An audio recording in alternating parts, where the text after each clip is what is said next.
शांति। आज 20 दिसंबर 2025 के बाबा के अनमोल मधुर महावाक्य सुनेंगे।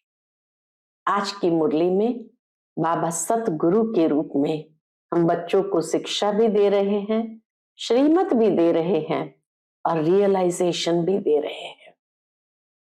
बाबा यही रियलाइजेशन देते हैं, सतगुरु और गुरु में क्या अंतर है। बाबा कहते सतगुरु सच्चा है, ज्ञान देते हैं और सदगति कराते हैं। दुनिया के अंदर अनेक गुरु है, वह गंगा स्नान कराने ले जाएंगे, परंतु उनको पतित पावन नहीं कहा जाता है, कथा सुनाते हैं। बाबा कहते हैं बाबा आए हैं तुम बच्चों को पतित से पावन बनाने, और फिर घर ले जाते हैं। तो इसलिए तुम बच्चों को ऐसा अभ्यास करना है जो सदा देही अभिमानी बने रहो। साथ ही साथ बाबा कहते सतगुरु ही हमारी तकदीर ऊंच बनाते हैं, तो तुम्हें बहुत बहुत रॉयल होना चाहिए। ड्रामा के प्लान अनुसार इस समय बाबा कहते प्रकृति को भी बहुत जोर से गुस्सा आया है, इसलिए अर्थक्वेक होगी, फैमिन पड़ेगी, अनेक आत्माएं शरीर छोड़ेगी। तो इसमें किसी का भी दोष नहीं है, क्योंकि ये भी ड्रामा में नोंदा हुआ है। तो सुनते हैं आज के बाबा के अनमोल मधुर महावाक्य। ओम शांति। मीठे बच्चे, सतगुरु आया है तुम्हारी ऊंची तकदीर बनाने, तो तुम्हारी चलन बहुत बहुत रॉयल होनी चाहिए। आज की मुरली से प्रश्न है, ड्रामा का कौन सा प्लान बना हुआ है, इसलिए किसी को दोष नहीं दे सकते हैं। उत्तर है, ड्रामा में इस पुरानी दुनिया के विनाश का प्लान बना हुआ है, इसमें कोई का दोष नहीं है। इस समय इसके विनाश के लिए प्रकृति को जोर से गुस्सा आया है। चारों ओर अर्थक्वेक होगी, मकान गिरेंगे, फ्लड आएगी, अकाल पड़ेगा। इसलिए बाप कहते बच्चे अब इस पुरानी दुनिया से तुम अपना बुद्धि योग निकाल दो, सतगुरु की श्रीमत पर चलो, जीते जी देह का भान छोड़ अपने को आत्मा समझ बाप को याद करने का पुरुषार्थ करते रहो। आज की मुरली से पहले गीत बजा है, हमें उन राहों पर चलना है जहां गिरना और संभलना है। ओम शांति। किन राहों पर चलना है? पूछते बाबा, किन राहों पर चलना है? गुरु की राह पर चलना है। वह कौन सा गुरु है? उठते बैठते मनुष्य के मुख से निकल जाता है, वह गुरु हो। गुरु तो अनेक है, वह गुरु किसको कहेंगे, किसकी महिमा गाएंगे? सतगुरु एक ही बाप है। भक्ति मार्ग के ढेर गुरु है, कोई किसकी महिमा करते, कोई किसकी महिमा करते हैं। बच्चों की बुद्धि में है सच्चा सतगुरु, तो वह एक है, जिसकी ही वाह वाह मानी जाती है। सच्चा सतगुरु है तो जरूर झूठे भी होंगे। सच होता है संगम पर। भक्ति मार्ग में भी सच की महिमा गाते हैं। ऊंचते ऊंच बाप ही सच्चा है, जो ही लिबरेटर गाइड भी बनता है। आजकल के गुरु लोग तो कहाँ के गाइड बनते हैं, गंगा स्नान पर व तीर्थों पर ले जाने के गाइड बनते हैं। यह सतगुरु तो ऐसा नहीं है, जिसको सभी याद करते हैं, हे पतित पावन आओ, पतित पावन सतगुरु को ही कहा जाता है। वही पावन बना सकते हैं।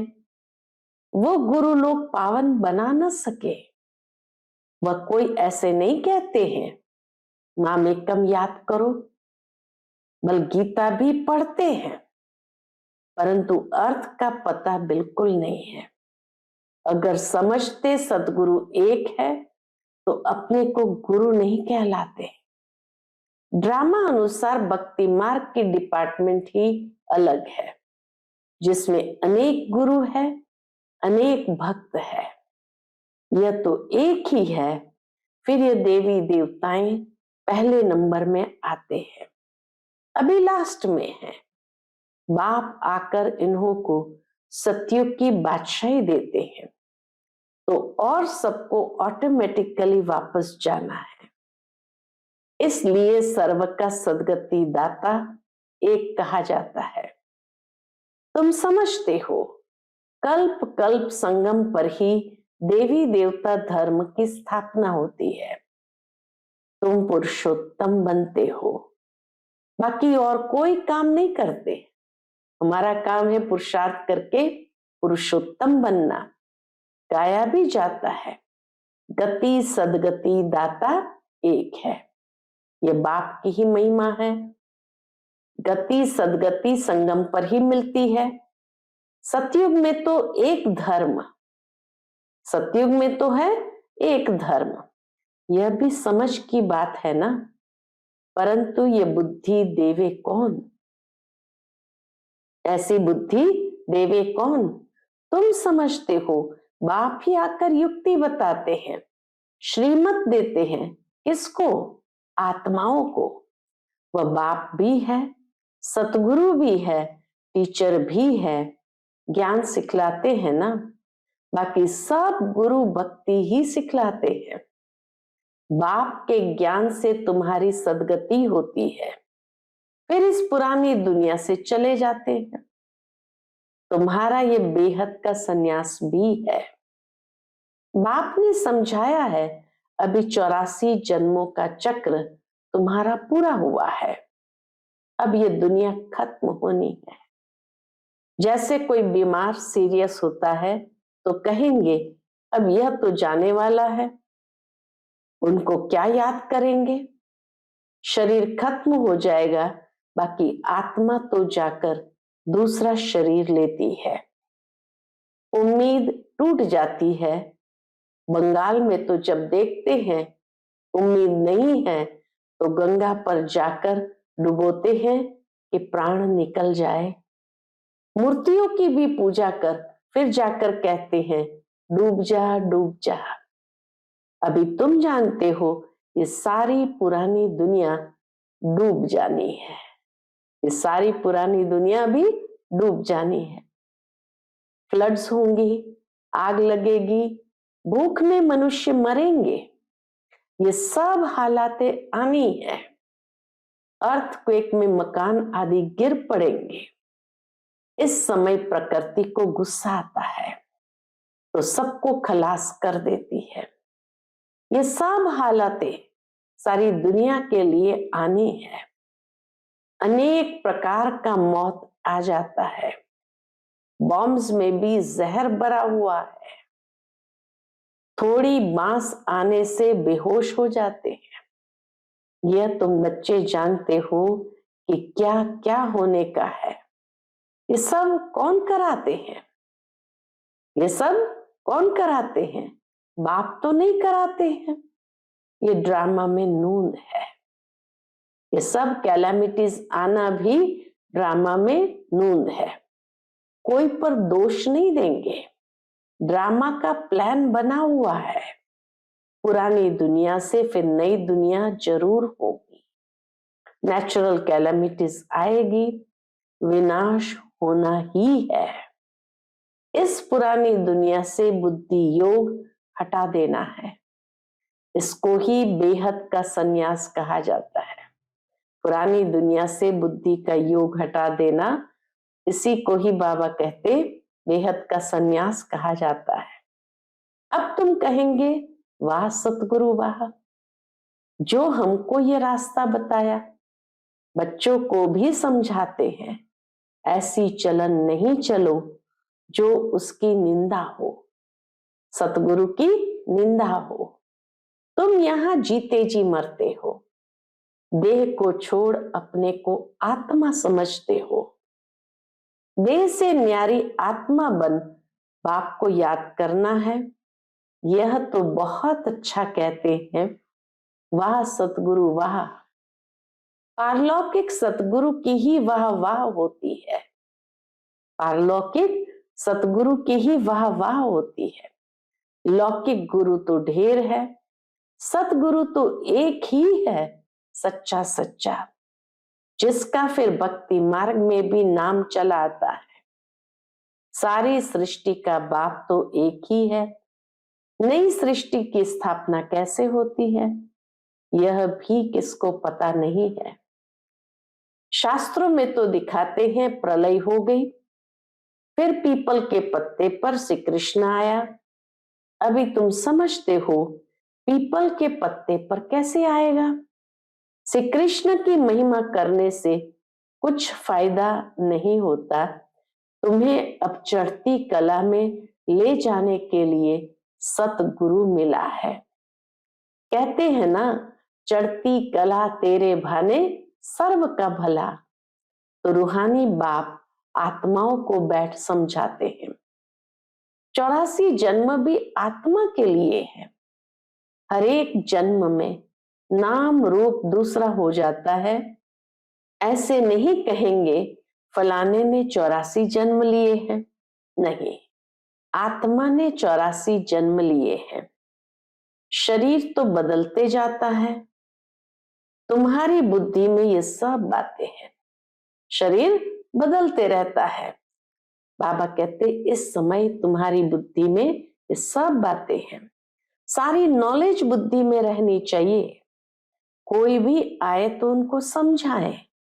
आदि में था ही देवी देवताओं का राज्य, फिर मध्य में रावण राज्य हुआ, सीढ़ी उतरते रहे।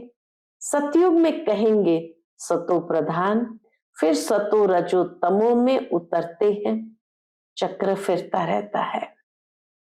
कोई कोई कहते हैं बाबा को क्या पड़ी थी जो 84 के चक्र में हमको लाया, लेकिन यह तो सृष्टि चक्र अनादि बना हुआ है, बाबा ने तो बनाया नहीं। इनके आदि मध्य अंत को जानना है। मनुष्य होकर अगर नहीं जानते तो वह नास्तिक है। जानने से तुमको कितना ऊंच पद मिलता है। ये पढ़ाई कितनी ऊंच है। बड़ा इम्तिहान पास करने वाले के दिल में खुशी होती है ना, हम बड़े ते बड़ा पद पाएंगे। तुम जानते हो ये लक्ष्मी नारायण अपने पूर्व जन्म में सीख कर फिर मनुष्य से देवता बने। इस पढ़ाई से ये राजधानी स्थापन हो रही है। पढ़ाई से कितना ऊंच पद मिलता है, वंडर है ना। इतने बड़े बड़े मंदिर जो बनाते हैं अथवा जो बड़े बड़े विद्वान आदि है, उनसे पूछो सतयुग आदि में इन्होंने जन्म कैसे लिया तो बता नहीं सकेंगे। तुम जानते हो यह तो गीता वाला ही राजयोग है। गीता पढ़ते आए हैं परंतु उससे फायदा कुछ नहीं है। अब तुमको बाप बैठ सुनाते हैं। तुम कहते हो बाबा हम आपसे 5000 वर्ष पहले भी मिले थे। क्यों मिले थे? स्वर्ग का वर्षा लेने, लक्ष्मी नारायण बनने के लिए। कोई भी छोटे बड़े बूढ़े आदि आते हैं, ये जरूर सीख कर आते हैं। एम ऑब्जेक्ट ही यह है।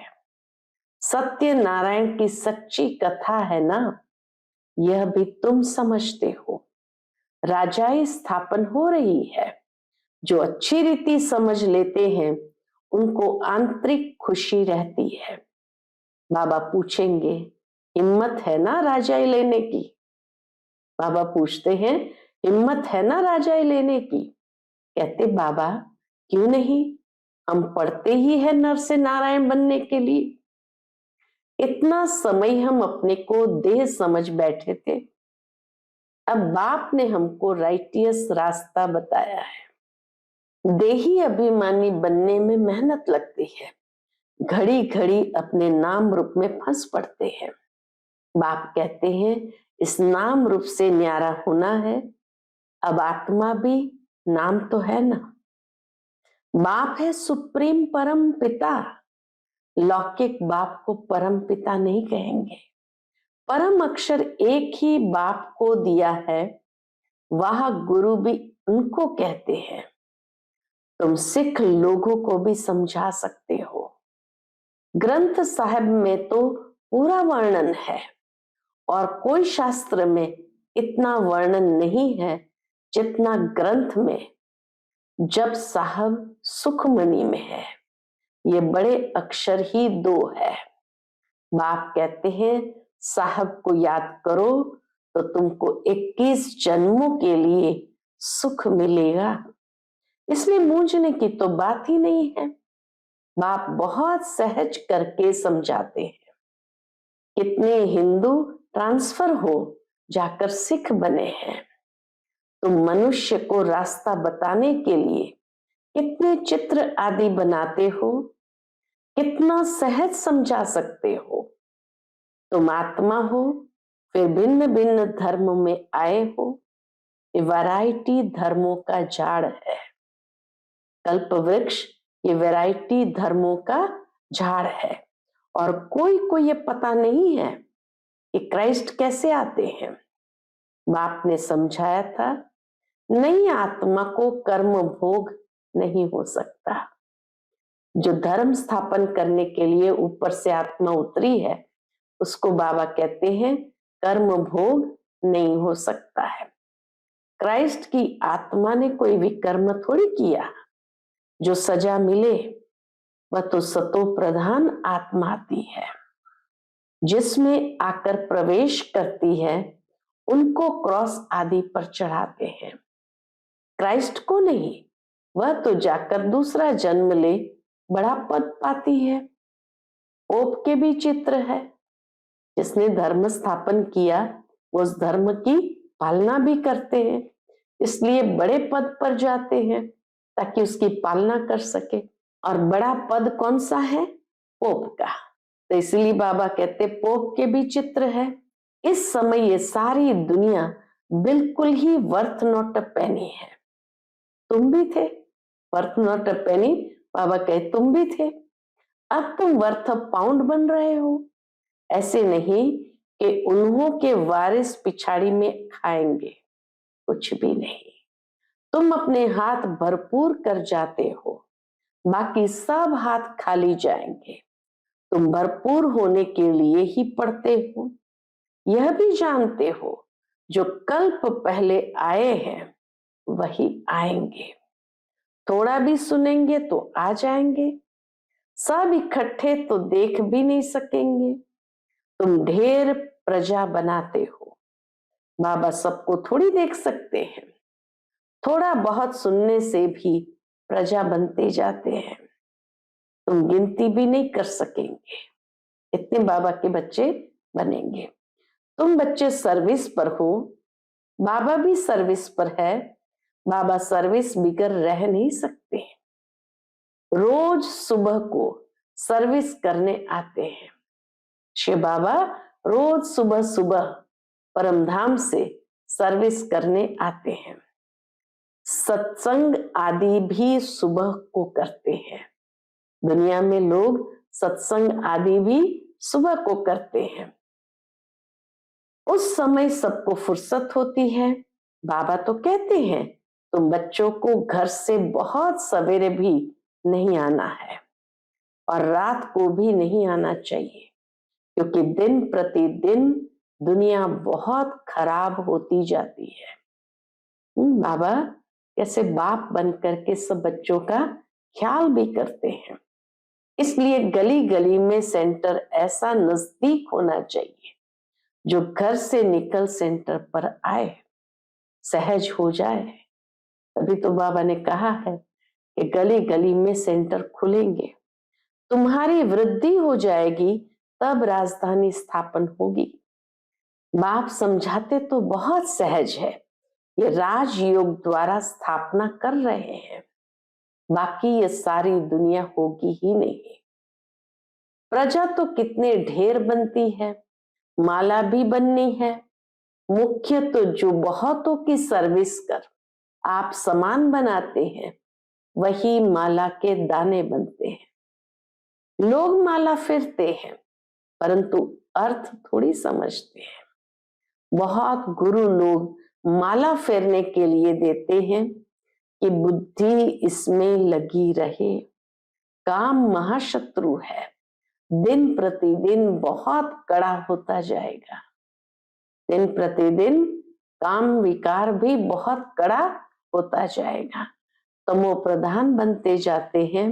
ये दुनिया बहुत गंदी है। बाप को बहुत कहते हैं, बहुत तंग हो गए हैं। कई बच्चे क्या कहते हैं भगवान को, हम तो बहुत तंग हो गए हैं, जल्दी सतयुग में ले चलो। बाप कहते धीरज धरो, स्थापना होनी ही है, ये खात्री है, ये खात्री ही तुमको ले जाएगी। बच्चों को यह भी बताया है, तुम आत्माएं परमधाम से आई हो, फिर वहां जाना है, फिर आएंगे पाठ बजाने, तो परम धाम को याद करना पड़े, परम धाम को याद करना पड़े। बाप भी कहते हैं माम एकम याद करो तो विकर्म विनाश होंगे। यही पैगाम सभी को देना है, और कोई पैगंबर मैसेंजर आदि है नहीं, और कोई पैगंबर मैसेंजर आदि है नहीं। वे तो मुक्ति धाम से नीचे ले आते हैं, फिर उनको सीढ़ी नीचे उतरना है। जब पूरे तमो प्रधान बन जाते हैं, तब फिर बाप आकर सबको सतो प्रधान बनाते हैं। तुम्हारे कारण सबको वापस जाना पड़ता है, क्योंकि तुमको नई दुनिया चाहिए ना, इसीलिए वे दुनिया परिवर्तन होनी है। यह भी ड्रामा बना हुआ है। बच्चों को बहुत नशा रहना चाहिए। इतना ऊंचा ज्ञान ऊंचे ते ऊंचे बाप देते हैं, तो कितना नशा रहना चाहिए। अच्छा, मीठे मीठे सिक्के लदे बच्चों प्रति माता पिता बाप दादा का याद प्यार और गुड मॉर्निंग। रूहानी बाप की रूहानी बच्चों को नमस्ते। हम सब रूहानी बच्चों की रूहानी माता पिता बाप दादा को याद प्यार, गुड मॉर्निंग और नमस्ते नमस्ते। शुक्रिया बाप दादा, शुक्रिया। आज की मुरली से धारणा के लिए मुख्य सार है। पहली पॉइंट, इस देह के नाम रूप से न्यारा होकर देही अभिमानी बनना है। ऐसी चलन नहीं चलनी है जो सतगुरु की निंदा हो। दूसरी पॉइंट, माला का दाना बनने के लिए बहुतों को आप समान बनाने की सेवा करनी है। आंतरिक खुशी में रहना है कि हम राजाई लेने के लिए पढ़ रहे हैं। यह पढ़ाई है ही नर से नारायण बनने की। आज का बाप दादा का मधुर वरदान हम बच्चों के प्रति है, निरंतर याद द्वारा अविनाशी कमाई जमा करने वाले सर्व खजानों के अधिकारी भव। निरंतर याद द्वारा अविनाशी कमाई जमा करने वाले सर्व खजानों के अधिकारी भव। निरंतर याद द्वारा हर कदम में कमाई जमा करते रहो, तो सुख शांति आनंद प्रेम इन सब खजानों के अधिकार का अनुभव करते रहेंगे। कोई कष्ट अनुभव नहीं होंगे। संगम पर ब्राह्मणों को कोई कष्ट हो नहीं सकता। यदि कोई कष्ट आता भी है तो बाप की याद दिलाने के लिए, यदि कोई कष्ट आता भी है तो बाप की याद दिलाने के लिए। जैसे गुलाब के पुष्प के साथ कांटा उनके बचाव का साधन होता है, वैसे ये तकलीफें और ही बाप की याद दिलाने के निमित्त बनती है। इसलिए बाबा कहे कष्ट को कष्ट अनुभव नहीं करो। आज का स्लोगन है, स्नेह रूप का अनुभव तो सुनाते हो, अब शक्ति रूप का अनुभव सुनाओ। स्नेह रूप का अनुभव तो सुनाते हो, अब शक्ति रूप का अनुभव सुनाओ। आज का अव्यक्त इशारा, अब संपन्न व कर्मातीत बनने की धुन लगाओ। उसके अंतर्गत जैसे साकार में देखा, लास्ट कर्मातीत स्टेज का पार्ट सिर्फ ब्लेसिंग देने का रहा। बैलेंस की भी विशेषता और ब्लेसिंग की भी कमाल रही। ऐसे फॉलो फादर, सहज और शक्तिशाली सेवा यही है। अब विशेष आत्माओं का पार्ट है ब्लेसिंग देने का, चाहे नैनों से दो, चाहे मस्तक मणि द्वारा। ब्लेसिंग सबको देते चलो। अच्छा, ओम शांति।